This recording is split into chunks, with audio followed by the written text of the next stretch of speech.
Hello everyone, welcome to my YouTube channel study time with Priyanka. आज के इस video में हम आपके क्लास 12 हिस्ट्री बुक का सबसे पहला चैप्टर एंड सबसे इम्पॉर्टेंट एंड इंटरेस्टिंग चैप्टर को स्टार्ट करने वाले हैं। चैप्टर का नाम है bricks, beads and bones, the Harappan civilisation. इस चैप्टर में आप हमारे इंडियन सबकॉन्टिनेंट के सबसे अर्लीस्ट नोन कल्चर के बारे में पढ़ने वाले हैं। चैप्टर को टॉपिक वाइज स्टार्ट करने से पहले मैं आप लोगों को इस चैप्टर के बारे में यानी कि हड़प्पन सिविलाइजेशन के बारे में थोड़ा बहुत बेसिक नॉलेज प्रोवाइड कर देती हूँ, ताकि आप लोगों को समझ में आए कि आखिर आप लोग इस चैप्टर में क्या पढ़ने वाले हो। सबसे पहले आप ये जानो कि सिविलाइजेशन, ये जो टर्म है, इसका मतलब क्या होता है। बहुत ही सिंपल लैंग्वेज में एक डेवलप सोसाइटी को ही सिविलाइजेशन कहा जाता है एंड सिविलाइजेशन को हिंदी में सभ्यता भी कहा जाता है। हम लोग इस चैप्टर में हमारे इंडियन सबकॉन्टिनेंट की एक ऐसे ही सिविलाइजेशन, एक ऐसे ही डेवलप सोसाइटी के बारे में पढ़ने वाले हैं एंड उस सिविलाइजेशन का नाम है हड़प्पन सिविलाइजेशन, जो ना सिर्फ हमारे इंडियन सबकॉन्टिनेंट का एक डेवलप सिविलाइजेशन हुआ करता था, एक डेवलप सोसाइटी हुआ करता था, साथ ही साथ हड़प्पन सिविलाइजेशन हमारे इंडियन सबकॉन्टिनेंट का सबसे पहला नॉन डेवलप सोसाइटी हुआ करता था। एंड और एक इम्पॉर्टेंट पॉइंट, हड़प्पन सिविलाइजेशन को इंडस वैली सिविलाइजेशन भी कहा जाता है, क्योंकि हड़प्पन सिविलाइजेशन इंडस रिवर के आसपास में डेवलप्ड हुआ था। ऐसा नहीं था कि एंशियंट टाइम पीरियड में सिर्फ और सिर्फ इंडियन सबकॉन्टिनेंट में ही एक ऐसा सिविलाइजेशन, एक ऐसा डेवलप सोसाइटी एग्जिस्ट करता था, बट इसके अलावा वर्ल्ड के दूसरे दूसरे पार्ट्स में भी कई सिविलाइजेशन एग्जिस्ट करते थे। जैसे कि फॉर एग्जांपल एक सिविलाइजेशन के बारे में तो आप लोगों ने अपने क्लास 11 हिस्ट्री बुक में ही पढ़ा था। Yes, you are right, I am talking about the Mesopotamian civilisation. इस चैप्टर में आप लोग हड़प्पन सिविलाइजेशन या फिर इंडस वैली सिविलाइजेशन के बारे में बहुत ही डिटेल वे में पढ़ने वाले हो। आप लोग इस चैप्टर में हड़प्पन सिविलाइजेशन के कुछ इंपॉर्टेंट शहरों के बारे में पढ़ोगे और साथ ही उन सारे इंपॉर्टेंट शहरों के कुछ इंपॉर्टेंट फीचर्स के बारे में भी पढ़ोगे। आप लोग इस चैप्टर में जानोगे कि हड़प्पन सिविलाइजेशन की डिस्कवरी कैसे हुई और साथ ही साथ हड़प्पन सिविलाइजेशन का डिक्लाइन कैसे हुआ, हड़प्पन सिविलाइजेशन का एंड कैसे हुआ। आई होप कि आप लोगों को इस चैप्टर के बारे में थोड़ा बहुत बेसिक आइडिया मिल गया होगा। नाउ अब हम इस चैप्टर को टॉपिक वाइज पढ़ना स्टार्ट करते हैं। मैं आप लोगों को ये चैप्टर इन एनसीईआरटी नोट्स के थ्रू ही एक्सप्लेन करूंगी। ये एनसीईआरटी नोट्स मैंने एनसीईआरटी बुक से ही बनाए हैं। चाहे आप एनसीईआरटी बुक को लाइन बाय लाइन पढ़ो या फिर इन सारे नोट्स को लाइन बाय लाइन पढ़ो, बात बराबर है। नाउ अब बिना टाइम वेस्ट किए लेट्स गेट स्टार्टेड। चैप्टर का नाम है bricks, beads and bones, the Harappan civilisation. सबसे पहले हम लोग ये जानते हैं कि आखिर इस चैप्टर का नाम ब्रिक्स, बीड्स एंड बोन्स क्यों रखा गया है। हम लोग इस चैप्टर में हड़प्पन सिविलाइजेशन के ब्रिक्स के बारे में पढ़ने वाले हैं, यानी कि हड़प्पन सिविलाइजेशन में आर्कियोलॉजिस्ट को जो कुछ भी ब्रिक्स यानी कि जो कुछ भी ईंटें वगैरह मिली है उनके बारे में पढ़ने वाले हैं। साथ ही साथ हम लोग इस चैप्टर में हड़प्पन सिविलाइजेशन के बीड्स के बारे में पढ़ने वाले हैं। बीड्स का मतलब होता है मोती या फिर मनका। अगेन आर्कियोलॉजिस्ट को एक्सकवेशन के टाइम पीरियड के दौरान हड़प्पन सिविलाइजेशन में जो कुछ भी बीड्स वगैरह मिले हैं, उन सारे बीड्स के बारे में भी हम लोग इस चैप्टर में पढ़ने वाले हैं। और साथ ही साथ आर्कियोलॉजिस्ट को हड़प्पन सिविलाइजेशन में एक्सकवेशन के दौरान जो कुछ भी बोन्स यानी कि जो कुछ भी हड्डियां वगैरह मिली है, उनके बारे में भी हम इस चैप्टर में पढ़ने वाले हैं। इसीलिए इस चैप्टर का नाम रखा गया है ब्रिक्स, बीड्स एंड बोन्स, क्योंकि हम लोग हड़प्पन सिविलाइजेशन के ब्रिक्स के बारे में, बीड्स के बारे में और बोन्स के बारे में पढ़ने वाले हैं, जो कि इस सिविलाइजेशन को समझने में हमें बहुत ज़्यादा हेल्प करता है। ये तीन चीज़ बहुत ही इंपॉर्टेंट सोर्सेज माने जाते हैं to understand the Harappan civilisation. Now अब हम चैप्टर को स्टार्ट करते हैं with the introduction of this chapter. Chapter के इंट्रोडक्शन में सबसे पहले हमें हड़प्पन सील के बारे में बता रखा है। नाउ अब ये हड़प्पन सील क्या होता है। सबसे पहले आप लोग ये समझो कि सील का मतलब क्या होता है। सील को हिंदी में मुहर कहा जाता है, या फिर आप इजी लैंग्वेज में कह सकते हो कि स्टैम्प को ही सील कहा जाता है। सबसे पहले हमें चैप्टर के इंट्रोडक्शन में हड़प्पन सील के बारे में बता रखा है, यानी कि आर्कियोलॉजिस्ट को हड़प्पन सिविलाइजेशन में जो सील मिले थे, जो मुहर मिले थे, उसी के बारे में हमें इंट्रोडक्शन में बता रखा है। हड़प्पन सील को हड़प्पन सिविलाइजेशन या फिर इंडस वैली सिविलाइजेशन का सबसे डिस्टिंक्टिव आर्टिफैक्ट माना जाता है। सो डिस्टिंक्टिव आर्टिफैक्ट का मतलब क्या होता है? सो डिस्टिंक्टिव का मतलब होता है कोई भी विशेष चीज, कोई भी स्पेशल चीज, एंड आर्टिफैक्ट का मतलब होता है प्राचीन कलाकृति, यानी कि कोई भी ऐसा ऑर्नामेंट, टूल या फिर कोई भी ऐसा ऑब्जेक्ट जो कि पहले के टाइम पीरियड के दौरान ह्यूमन बींग्स के द्वारा बनाया गया था। सो उसी को आर्टिफैक्ट कहा जाता है। सो हड़प्पन सील को भी एक बहुत ही विशेष आर्टिफैक्ट माना जाता है हड़प्पन सिविलाइजेशन का या फिर इंडस वैली सिविलाइजेशन का। नाउ नेक्स्ट हमें हड़प्पन सील किस तरीके के मटेरियल से बनता था उसके बारे में बता रखा है। सो हड़प्पन सील एक तरीके के स्टोन से बनाया जाता था एंड उस स्टोन का नाम है स्टेटाइट। सो आर्कियोलॉजिस्ट को हड़प्पन सिविलाइजेशन में जो सील्स मिले थे, सो उन सारे सील्स में एनिमल्स के मोटिव्स बने हुए थे। एनिमल मोटिव्स यानी कि एनिमल्स के डिजाइन या फिर एनिमल्स के पिक्चर्स बने हुए थे, और साथ ही साथ उन सारे सील्स में कुछ ना कुछ साइन भी बना हुआ था फ्रॉम अ स्क्रिप्ट, यानी कि कुछ एक लैंग्वेज में, कुछ एक लिपि में उन सारे सील के ऊपर कुछ चिन्ह बना हुआ था, कुछ ना कुछ लिखा हुआ था। बट वो जो स्क्रिप्ट है यानी कि वो जो लैंग्वेज है, जो लिपि है, वो अभी तक अनडिसाइफर्ड है, यानी कि अभी तक अननोन है। सो डिसाइफर का मतलब होता है किसी भी राइटिंग को, किसी भी लैंग्वेज को समझना, किसी भी लैंग्वेज को ऑर्डिनरी लैंग्वेज में कन्वर्ट करना ताकि हम लोग समझ पाए। बट हड़प्पन सिविलाइजेशन में रहने वाले जो लोग थे, वे लोग जिस लैंग्वेज, जिस स्क्रिप्ट का इस्तेमाल करते थे लिखने के लिए, वो अभी तक अननोन है, यानी कि अभी तक आर्कियोलॉजिस्ट को नहीं पता है कि हड़प्पन सिविलाइजेशन के लोग जिस स्क्रिप्ट, जिस लैंग्वेज का इस्तेमाल करते थे लिखने के लिए, उसका मीनिंग क्या है, उसका अर्थ क्या है। सो अभी आप लोग सोचिए कि अगर आर्कियोलॉजिस्ट को ये पता चल जाए कि हड़प्पन सिविलाइजेशन में रहने वाले लोग किस लैंग्वेज का इस्तेमाल करते थे लिखने के लिए, उसका मीनिंग क्या है, सो अभी भी हम लोग हड़प्पन सिविलाइजेशन के बारे में बहुत ज़्यादा इंफॉर्मेशन गेन कर सकते हैं। आर्कियोलॉजिस्ट को हड़प्पन सिविलाइजेशन के बारे में और भी कई सारे इंफॉर्मेशन मिल सकते हैं। सो आई होप कि आप लोगों को बहुत ही अच्छी तरीके से समझ में आ गया होगा कि हड़प्पन सील क्या होता है। सो आर्कियोलॉजिस्ट को हड़प्पन सिविलाइजेशन में जो सील मिले हैं, जो मुहर मिले हैं, उसी को हड़प्पन सील कहा गया है, जिसे इंडस वैली सिविलाइजेशन का एक बहुत ही डिस्टिंक्टिव आर्टिफैक्ट माना गया है। और साथ ही साथ ये जो सील है वो एक तरीके के स्टोन से बनाया जाता था एंड उस स्टोन का नाम था स्टेटाइट, और साथ ही साथ इस सील में कई सारे एनिमल्स के मोटिव्स एंड साइन बने हुए थे फ्रॉम अ स्क्रिप्ट जो कि अभी तक अनडिसाइफर है। नाउ नेक्स्ट हमें हड़प्पन सिविलाइजेशन के कुछ इंपॉर्टेंट सोर्सेज के बारे में बता रखा है, यानी कि हमें हड़प्पन सिविलाइजेशन के बारे में जो इतना ज़्यादा इंफॉर्मेशन मिलता है इस चैप्टर में, हड़प्पन सिविलाइजेशन के बारे में जो कुछ भी इंफॉर्मेशन दिया गया है, इसका सोर्स क्या है। सो हम लोग हड़प्पन सिविलाइजेशन में रहने वाले लोगों के लाइफ्स के बारे में बहुत कुछ जान सकते हैं आज के टाइम पीरियड में from what they left behind, यानी कि हड़प्पन सिविलाइजेशन में रहने वाले लोग अपने टाइम पीरियड के दौरान जिन जिन सामानों का, जिन जिन ऑब्जेक्ट्स का इस्तेमाल करते थे अपने लाइवलीहुड के लिए, सो उन सारे सामानों से हम आज के टाइम पीरियड में ये जान सकते हैं कि हड़प्पन सिविलाइजेशन में रहने वाले लोगों का लाइफ कैसा होता था। और साथ ही साथ हड़प्पन सिविलाइजेशन के बारे में भी हम लोग बहुत कुछ इंफॉर्मेशन पता लगा सकते हैं।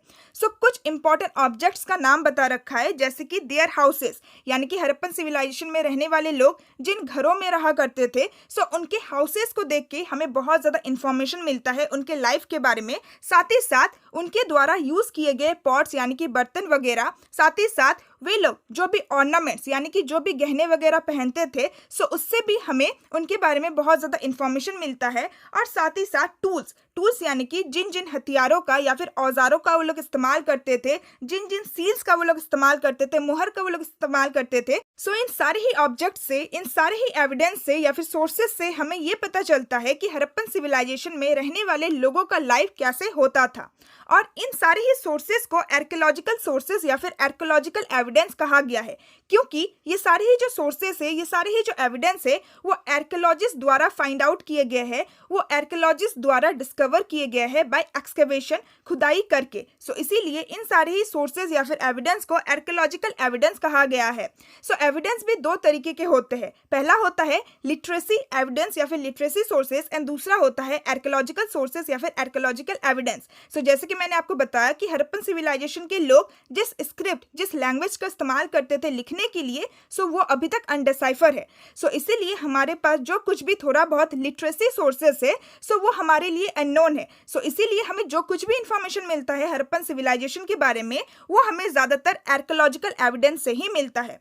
सो अगर आपके एग्जाम में क्वेश्चन आए, about the sources of Harappan civilisation, so सिर्फ और सिर्फ ये 2 लाइन लिख के मत आ जाना, बल्कि इस 2 लाइन में जो कुछ भी इंफॉर्मेशन दिया गया है इन सारे ही सोर्सेस को बहुत ही अच्छी तरीके से चैप्टर में बहुत ही डिटेल वे में भी बता रखा है। सो आपको बहुत ही अच्छी तरीके से इन सारे ही सोर्सेस को एक्सप्लेन भी करना है कि किस तरीके से हमें उनके हाउसेस से उनके लाइफ के बारे में इंफॉर्मेशन मिलता है, किस तरीके से हमें उनके पॉट्स, उनके ऑर्नामेंट्स, टूल्स या फिर सील से उनके लाइफ के बारे में इतना ज़्यादा इंफॉर्मेशन मिलता है, हड़प्पन सिविलाइजेशन के बारे में इतना ज़्यादा इंफॉर्मेशन मिलता है।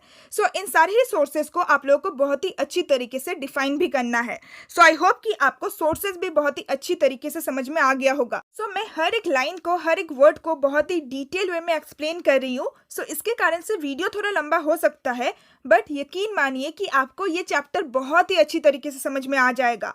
एंड अगर आपको चैप्टर समझ में आ गया देन आपको चैप्टर को लर्न करने में बिल्कुल भी परेशानी नहीं होगी एंड आपका एग्जाम भी बहुत ही अच्छा जाएगा जब आपका कॉन्सेप्ट क्लियर होगा।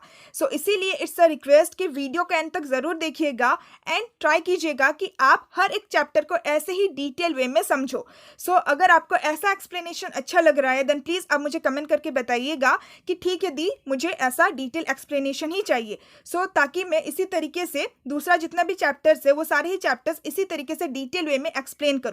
बट अगर आप लोगों को शॉर्ट एक्सप्लेनेशन चाहिए देन उसके लिए भी आप मुझे कमेंट कर सकते हैं, देन मैं आप लोगों को इतना ज़्यादा डिटेल वे में चैप्टर को एक्सप्लेन नहीं करूँगी। सो नाउ अब हम दूसरे टॉपिक की तरफ बढ़ते हैं। सो ये जो टॉपिक है टर्म, प्लेस एंड टाइम, सो ये आपको अपने एनसीईआरटी बुक के एक छोटे से बॉक्स में दिया हुआ रहेगा। सो इस बॉक्स में जो इन्फॉर्मेशन दिया गया है इसको भी समझना बहुत ज़्यादा ज़रूरी है, क्योंकि इस बॉक्स में हमें टर्म के बारे में बता रखा है, यानी कि हड़प्पन सिविलाइजेशन या फिर हड़प्पन कल्चर, ये जो टर्म है इसका मीनिंग क्या है, और साथ ही साथ प्लेस के बारे में बता रखा है, यानी कि हड़प्पन सिविलाइजेशन कहाँ पे एग्जिस्ट करता था, और साथ ही साथ टाइम के बारे में भी बता रखा है कि हड़प्पन सिविलाइजेशन किस टाइम पीरियड के दौरान एग्जिस्ट करता था।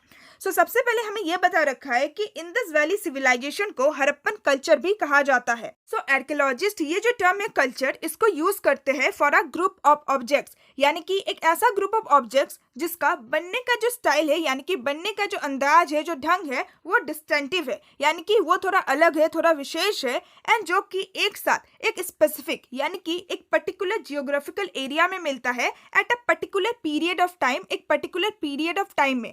सो उन्हीं सारे ग्रुप ऑफ ऑब्जेक्ट्स को डिस्क्राइब करने के लिए आर्कियोलॉजिस्ट कल्चर टर्म का इस्तेमाल करते हैं। तो अगर मैं आप लोगों को ये चीज एक एग्जांपल के थ्रू समझाऊं देन आप लोगों को बहुत ही अच्छी तरीके से समझ में आ जाएगा। सो जैसे कि फॉर एग्जांपल हड़प्पन कल्चर।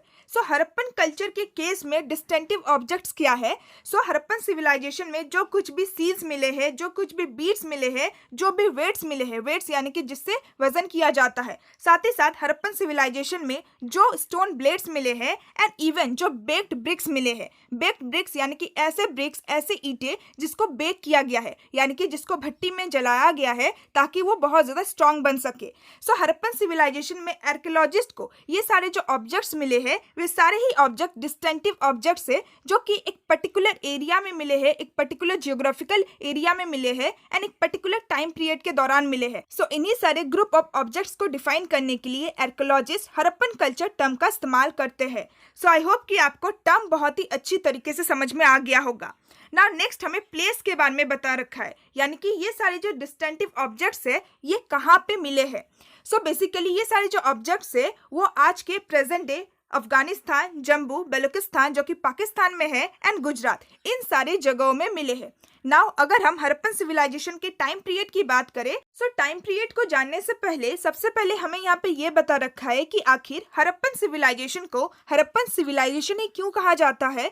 सो ये क्वेश्चन आप लोगों के माइंड में भी अराइज हुआ होगा कि आखिर हड़प्पन सिविलाइजेशन को हड़प्पन सिविलाइजेशन ही क्यों कहा जाता है। सो हड़प्पन सिविलाइजेशन को इंडस वैली सिविलाइजेशन क्यों कहा जाता है, ये तो समझ में आ गया कि बेसिकली जो हड़प्पन सिविलाइजेशन है वो इंडस रिवर के आसपास में डेवलप्ड हुआ था। बट हड़प्पन सिविलाइजेशन को हड़प्पन सिविलाइजेशन क्यों कहा जाता है? सो हड़प्पा जो है वो हड़प्पन सिविलाइजेशन का पहला साइट है, पहला शहर है जिसको डिस्कवर किया गया था। एंड हड़प्पा को डिस्कवर करने के बाद ही हमें ये पता चला है कि हमारे इंडियन सबकॉन्टिनेंट में पहले के टाइम पीरियड में, एंशियंट टाइम पीरियड में एक सिविलाइजेशन, एक डेवलप्ड सोसाइटी एग्जिस्ट करता था। सो इसीलिए हड़प्पा के नाम के ऊपर ही इस पूरे ही सिविलाइजेशन का नाम हड़प्पन सिविलाइजेशन रखा गया। सो हड़प्पा बेसिकली पहला साइट है जिसको डिस्कवर किया गया था, सो इसीलिए पूरे ही सिविलाइजेशन का नाम हड़प्पन सिविलाइजेशन रखा गया। बट हड़प्पा के अलावा और भी बहुत सारे इंपॉर्टेंट साइट्स है, जैसे कि मोहनजोदारो। ये साइट तो आप लोगों ने सुना ही होगा, एक मूवी का भी नाम है मोहनजोदारो। सो मोहनजोदारो एंड हड़प्पा सबसे इंपॉर्टेंट साइट है हड़प्पन सिविलाइजेशन का। नाउ नेक्स्ट हम हड़प्पन सिविलाइजेशन के टाइम पीरियड के बारे में समझते हैं। सो ये जो सिविलाइजेशन है, सो ये सिविलाइजेशन करीब 2600 BCE से लेकर 1900 BCE के टाइम पीरियड के दौरान एग्जिस्ट करता था हमारे इंडियन सबकॉन्टिनेंट में। सो यहाँ पे आप लोग एक चीज ध्यान दीजिएगा कि यहाँ पे सी लेटर का इस्तेमाल किया गया है। सो सी लेटर का मतलब क्या होता है? सो सी लेटर का मतलब होता है अप्रोक्सीमेट, यानी कि आर्कियोलॉजिस्ट तो एकदम पर्टिकुलर टाइम या फिर पर्टिकुलर पीरियड्स का तो पता नहीं लगा सकते हैं कि एकदम इसी पीरियड में ये जो सिविलाइजेशन था वो एग्जिस्ट करता था, नहीं। सो इसीलिए उन्होंने एविडेंस के थ्रू ये अंदाजा लगाया है कि 2600 BCE से लेकर 1900 BCE के बीच में ही ये जो सिविलाइजेशन है हड़प्पन सिविलाइजेशन ये एग्जिस्ट करता था। बट कई सारे बुक्स में इस टाइम पीरियड में थोड़ा बहुत डिफरेंसेस आप लोगों को मिल जाएगा, बट आप लोगों को एनसीईआरटी बुक को ही फॉलो करना है। सो एनसीईआरटी बुक के अकॉर्डिंग 2600 BCE से लेकर 1900 BCE के बीच में ये जो सिविलाइजेशन था ये एग्जिस्ट करता था। नाउ नेक्स्ट लाइन को समझने से पहले आप इन तीनों इंपॉर्टेंट फेज को समझो। सो अगर आप इन तीनों ही इंपॉर्टेंट टाइमलाइन को समझ जाओगे देन आपको नेक्स्ट जो दो लाइन है इसको समझने में बहुत ज़्यादा हेल्प मिलेगा।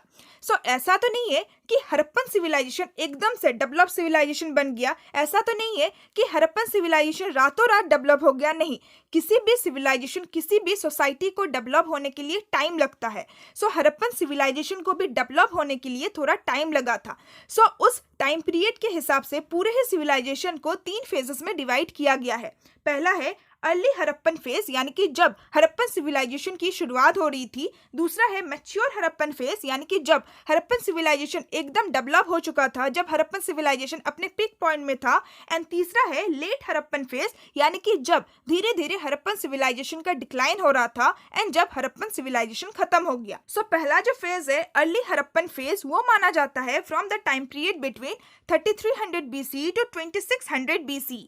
दूसरा जो फेज है मैच्योर हड़प्पन फेज, वो माना जाता है from the time period between 2600 BCE to 1900 BCE। And तीसरा जो फेज है लेट हड़प्पन फेज, वो माना जाता है from the time period between 1900 BCE to 1300 BCE। So next line में हमें यही बता रखा है कि हड़प्पन सिविलाइजेशन से पहले एंड हड़प्पन सिविलाइजेशन के बाद 2 कल्चर्स एग्जिस्ट करते थे, जिसको इवन अर्ली हड़प्पन कल्चर या फिर लेट हड़प्पन कल्चर कहा जाता है, जो कि सेम एरिया में ही एग्जिस्ट करते थे। सो हड़प्पन सिविलाइजेशन को कई बार मैच्योर हड़प्पन कल्चर भी कहा जाता है to distinguish it from this culture, यानी कि हड़प्पन सिविलाइजेशन को early Harappan culture and late Harappan culture से अलग करने के लिए हड़प्पन कल्चर को मैच्योर हड़प्पन कल्चर भी कहा जाता है। सो विद दिस आपका बॉक्स में जो कुछ भी इंफॉर्मेशन दिया गया था वो कंप्लीट होता है। एंड आई रियली होप कि आपको टर्म, प्लेस एंड टाइम, इन तीनों ही चीज़ों के बारे में बहुत ही अच्छी तरीके से पता चल गया होगा। आपको ये चीज़ बहुत ही अच्छी तरीके से समझ में आ गया होगा। सो अगर आपको अभी तक चैप्टर समझ में आ रहा है देन प्लीज़ एक लाइक ज़रूर कर दीजिएगा, इससे बहुत ज़्यादा मोटिवेशन मिलता है। एंड प्लीज़ आप लोग कमेंट करके मुझे ज़रूर बताइएगा कि आपको मेरा एक्सप्लेनेशन कैसा लग रहा है।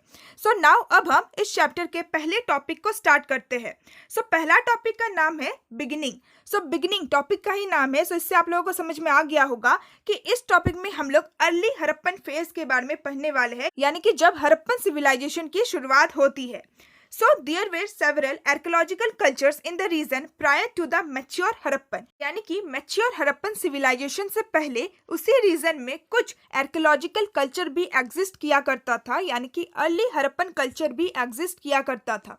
एंड वो जो अर्ली हड़प्पन कल्चर था, सो उस कल्चर में आर्कियोलॉजिस्ट को कौन से डिस्टिंक्टिव ऑब्जेक्ट्स मिले हैं? सो उस कल्चर में आर्कियोलॉजिस्ट को कुछ पोट्री के एविडेंस मिले हैं। पोट्री यानी कि मिट्टी के बर्तन, जो कि अर्ली हड़प्पन फेज में रहने वाले लोग इस्तेमाल किया करते थे। साथ ही साथ आर्कियोलॉजिस्ट को एग्रीकल्चर का भी एविडेंस मिला है और पैस्टोरलिज्म का भी एविडेंस मिला है। पैस्टोरलिज्म यानी कि पशुपालन, और साथ ही साथ कुछ क्राफ्ट्स वर्क का भी एविडेंस मिला है। सो अर्ली हड़प्पन कल्चर में आर्कियोलॉजिस्ट को जो कुछ भी डिस्टिंक्टिव ऑब्जेक्ट्स मिले हैं, जो कुछ भी विशेष ऑब्जेक्ट्स मिले हैं, सो उन सारे ऑब्जेक्ट्स को स्टडी करने के बाद आर्कियोलॉजिस्ट को ये पता चला कि अर्ली हड़प्पन फेज में जो भी सेटलमेंट्स हुआ करते थे। सो सेटलमेंट्स का मतलब क्या होता है? एक ऐसा प्लेस जहाँ पे लोग रहते हैं, जहाँ पे लोग अपना घर वगैरह बनाते हैं। सो अर्ली हड़प्पन फेज में जो भी सेटलमेंट्स थे वो बहुत ज़्यादा स्मॉल थे, एंड अर्ली हड़प्पन फेज में आर्कियोलॉजिस्ट को कोई भी लार्ज बिल्डिंग देखने को नहीं मिला है, जो कि हमें मैच्योर हड़प्पन फेज में देखने को मिलता है।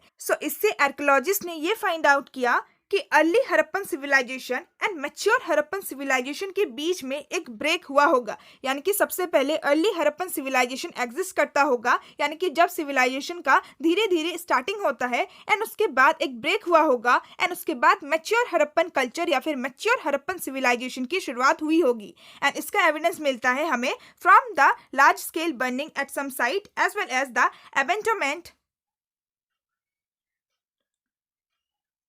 एंड इसका एविडेंस मिलता है हमें from the large scale burning at some site as well as the abandonment of certain and इसका एविडेंस मिलता है हमें from the large scale burning at some site as well as the abandonment of certain settlements, यानी कि early Harappan culture के time period के दौरान, early Harappan phase के टाइम पीरियड के दौरान कुछ ऐसे सेटलमेंट्स थे जिन सारे सेटलमेंट्स को छोड़ के लोग जा रहे थे, जिन सारे सेटलमेंट्स का लोग त्याग कर रहे थे, और साथ ही साथ अर्ली हड़प्पन फेज में आर्कियोलॉजिस्ट को बहुत सारे लार्ज स्केल बर्निंग भी मिले हैं कुछ कुछ साइट में। सो इन सारे ही एविडेंस से हमें ये पता चलता है कि mature Harappan culture and Harappan culture के बीच में एक डिफरेंस हुआ होगा, एक डिफरेंस एग्जिस्ट करता है। सो विद दिस हमने अर्ली हड़प्पन फेज को समझ लिया, अर्ली हड़प्पन कल्चर को समझ लिया।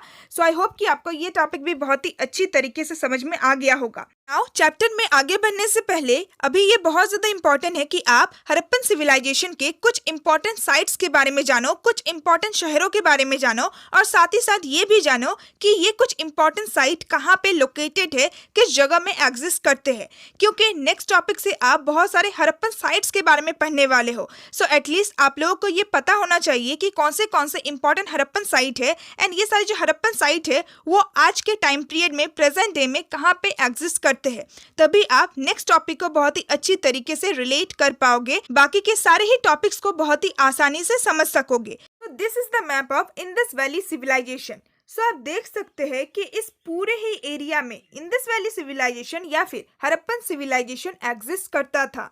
सो प्रेजेंट डे में पाकिस्तान का ज़्यादातर eastern part and present day India का ज़्यादातर वेस्टर्न पार्ट में हड़प्पन सिविलाइजेशन एग्जिस्ट करता था। सो शायद आप लोगों के माइंड में और एक डाउट अराइज हुआ होगा कि मैंने आपको स्टार्टिंग में कहा कि हड़प्पन सिविलाइजेशन हमारे इंडियन सब कॉन्टिनेंट का एक सिविलाइजेशन है। सो शायद बहुत सारे स्टूडेंट्स के माइंड में ये डाउट अराइज हुआ होगा कि हड़प्पन सिविलाइजेशन आज के टाइम पीरियड में पाकिस्तान में एग्जिस्ट करता है। हड़प्पन सिविलाइजेशन के ज़्यादातर जो इंपॉर्टेंट साइट है वो आज के टाइम पीरियड के पाकिस्तान के इलाके में है।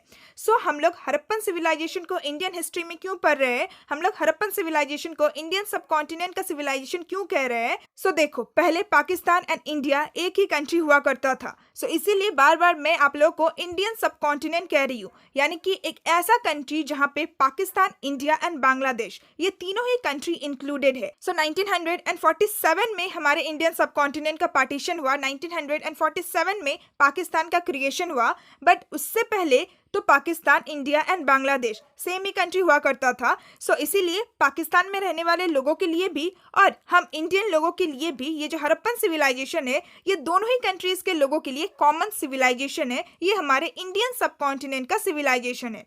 सो नाउ अब मैं आप लोगों को जल्दी जल्दी इस इंडस वैली सिविलाइजेशन के कुछ बहुत ही इंपॉर्टेंट साइट के बारे में बता देती हूँ, जो कि आप लोग चैप्टर में कई बार पढ़ने वाले हो। तो हड़प्पन सिविलाइजेशन का सबसे पहला साइट जिसको डिस्कवर किया गया था, जिसके नाम के ऊपर ही इस पूरे ही सिविलाइजेशन का नाम रखा गया है, वो है हड़प्पा, जो कि प्रेजेंट डे पाकिस्तान में है। एंड हड़प्पा जो साइट है वो रावी नदी के किनारे एग्जिस्ट करता है।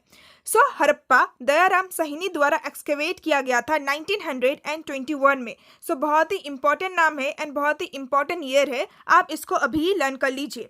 सो हड़प्पा के अलावा जो दूसरा सबसे इम्पोर्टेंट साइट है हड़प्पन सिविलाइजेशन का वो है मोहेंजोदारो। सो मोहेंजोदारो के ऊपर तो एक मूवी भी बना है। सो अगर आप लोगों ने उस मूवी को देखा होगा देन आप लोगों को हड़प्पन सिविलाइजेशन के बारे में बहुत ज़्यादा इन्फॉर्मेशन भी मालूम होगा। सो मोहेंजोदारो से ही हमें ज़्यादातर इन्फॉर्मेशन मिलता है about the Harappan civilisation. So Mohenjodaro present day Pakistan में ही है एंड मोहेंजोदारो को आर.डी. बैनर्जी द्वारा डिस्कवर किया गया था यानी कि एक्सकवेट किया गया था 1922 में एंड मोहेंजोदारो इंडस रिवर के किनारे एग्जिस्ट करता है। तो हड़प्पा एंड मोहेंजोदारो इन दोनों इंपॉर्टेंट साइट्स के अलावा हड़प्पन सिविलाइजेशन में और भी कई सारे इंपॉर्टेंट साइट है जिन सारे साइट से हमें बहुत ज़्यादा इन्फॉर्मेशन मिलता है, जिन सारे साइट के बारे में आप लोग चैप्टर में पढ़ने वाले हो। सो पहला साइट का नाम है कलीबंगन जो कि प्रेजेंट डे राजस्थान में है। दूसरा साइट का नाम है ढोलावीरा जो कि प्रेजेंट डे गुजरात में है। तीसरा साइट का नाम है लोथल जो कि प्रेजेंट डे गुजरात में ही है एंड फोर्थ साइट का नाम है बानावाली जो कि प्रेजेंट डे हरियाणा में है। नेक्स्ट है बालाकोट जो कि प्रेजेंट डे पाकिस्तान में ही है एंड इसके अलावा चानोदारो एंड ये साइट भी प्रेजेंट डे पाकिस्तान में ही है। सो ये कुछ बहुत ज़्यादा इंपॉर्टेंट हड़प्पन साइट थे जिन सारे साइट से हमें बहुत ज़्यादा इन्फॉर्मेशन मिलता है about the Harappan civilisation and इन्हीं सारे इंपॉर्टेंट साइट के बारे में आप लोग इस चैप्टर में पढ़ने वाले हो। सो इसीलिए मैंने आप लोगों को मैप वर्क पहले ही कंप्लीट करवा दिया। सो अभी मैं आप लोगों को बहुत ही सिंपल तरीके से मैप वर्क कंप्लीट करवा रही हूँ, बट एग्जाम टाइम में मैं आप लोगों को बहुत ही अच्छी तरीके से डिटेल वे में मैप वर्क कंप्लीट करवा दूंगी। सो इन सारे ही इंपॉर्टेंट साइट्स के अलावा जो भी आपको मैप में ब्लैक ब्लैक डॉट नजर आ रहे हैं सो वो सारे ही हड़प्पन साइट ही है, बट जो भी साइट अभी मैंने आप लोगों को बताया ये सबसे इंपॉर्टेंट हड़प्पन साइट है।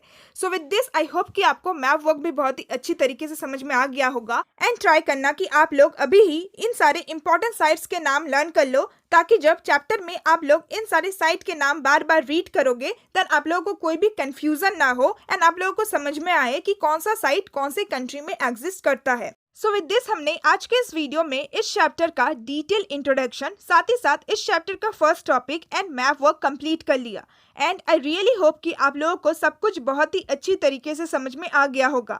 सो rest of the topic we will discuss in our next video. So अगर आपको आज का ये वीडियो अच्छा लगा, अगर आपको आज के इस वीडियो में मैंने जो कुछ भी समझाया है अगर आपको बहुत ही अच्छी तरीके से समझ में आ गया होगा देन प्लीज़ आप इस वीडियो को एक लाइक ज़रूर कर दीजिएगा for my motivation and please comment में डाउन कि आपको मेरा एक्सप्लेनेशन कैसा लगा और साथ ही साथ please share this video with your friends ताकि उन लोगों को भी ये चैप्टर एंड हिस्ट्री के बाकी के चैप्टर्स को समझने में बहुत ज़्यादा आसानी हो। एंड अगर अभी तक आप लोगों ने मेरे चैनल को सब्सक्राइब नहीं किया है देन प्लीज़ ज़रूर कर दीजिएगा और साथ ही साथ बेल आइकन को भी ऑन कर दीजिएगा ताकि आपको नेक्स्ट वीडियो का नोटिफिकेशन मिल जाए।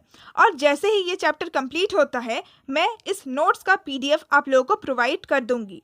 सो विद दिस आज का ये वीडियो एंड करते हैं। So now see you all soon in my next video. Till then bye bye and stay tuned with my channel and thanks for watching my video.